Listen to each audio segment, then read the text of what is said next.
Olá! Sabe quando a gente fala em cultura organizacional? Quase sempre parece uma coisa meio abstrata, né? Longe da realidade.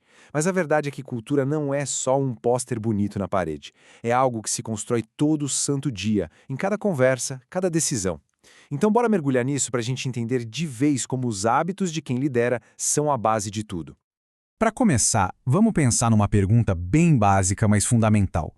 No dia a dia, como as pessoas são tratadas num lugar? Pensa nas coisinhas pequenas, sabe? O bom dia, o jeito de dar um feedback, a reação quando alguém comete um erro. É aí, nessas pequenas ações, que a cultura realmente acontece. Agora, vamos dar um passo além. Como é que a marca, a empresa, gostaria que as pessoas fossem tratadas? Muitas vezes existe um abismo entre o que acontece na prática e o que está no papel, no discurso. E o papel da liderança é exatamente esse: ser a ponte para fechar esse buraco. E aqui a gente chega no ponto central de toda essa conversa. Cultura de gente, no fim das contas, é a soma dos hábitos de cada líder na organização. Simples assim. Isso muda tudo, percebe? Tira a cultura daquele campo das ideias e transforma em algo prático, que dá para controlar e, o mais importante, que dá para construir intencionalmente. A lógica por trás disso é bem simples, mas é poderosa. Uma atitude, quando você repete, repete e repete de forma consistente, vira um hábito.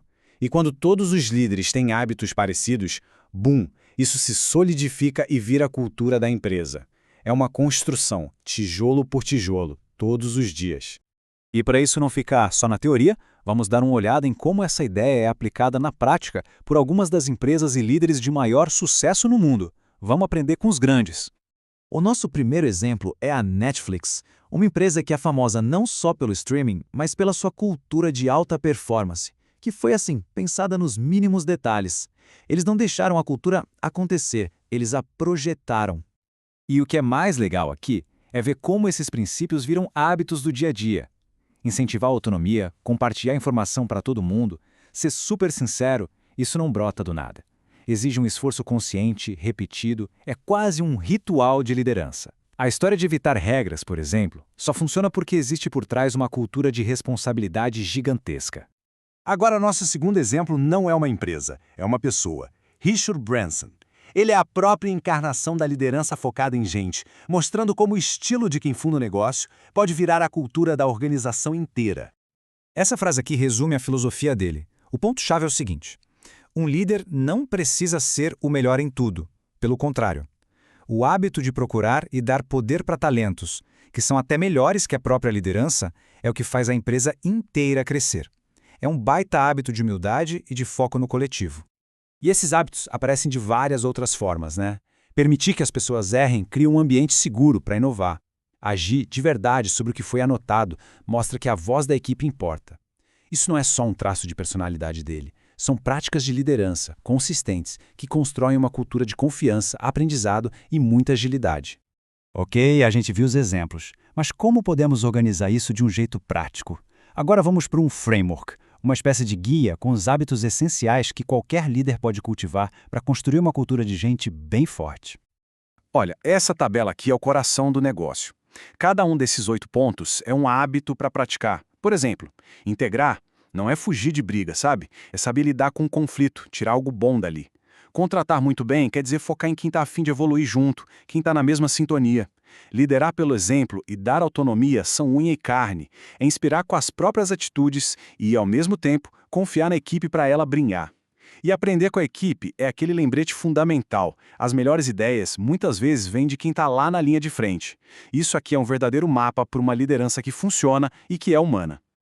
Beleza, ter uma lista de hábitos é ótimo, mas a mudança de verdade só acontece quando a gente transforma isso numa ferramenta, algo prático para se avaliar. Então, nessa última parte, vamos ver como sair da teoria e ir para a prática do dia a dia. Essa jornada toda começa com uma autoavaliação bem sincera. Olhando para aqueles 8 hábitos, a pergunta que toda liderança deve se fazer é: como é que estão as minhas práticas hoje? Onde eu estou mandando bem e onde ainda dá para melhorar? Esse é o ponto de partida. E a ferramenta para essa avaliação não podia ser mais simples. Uma escala de 0 a 10. Não precisa complicar. É justamente essa simplicidade que faz o processo ser sustentável, fácil de repetir, e isso é essencial para a gente conseguir formar um novo hábito, o hábito de se autoanalisar. Então, o processo é o seguinte: Uma vez por mês, quem lidera para e analisa cada um dos 8 hábitos, dando uma nota de 0 a 10 para cada pessoa da equipe. A pergunta não é, será que eu sou um líder que dá autonomia? E sim, de 0 a 10, quanta autonomia eu estou dando para o fulano? É esse nível de detalhe que torna a ferramenta tão poderosa e a prática, transformadora. E para a gente fechar, fica aqui essa reflexão. Se a cultura é a soma do que a gente faz todo dia, a pergunta mais importante no fim de cada jornada de trabalho é essa. Não é sobre o que foi planejado para amanhã ou o que foi sonhado para o futuro, mas sim hoje, agora, com as ações e os hábitos que foram praticados. Que tipo de cultura foi construída?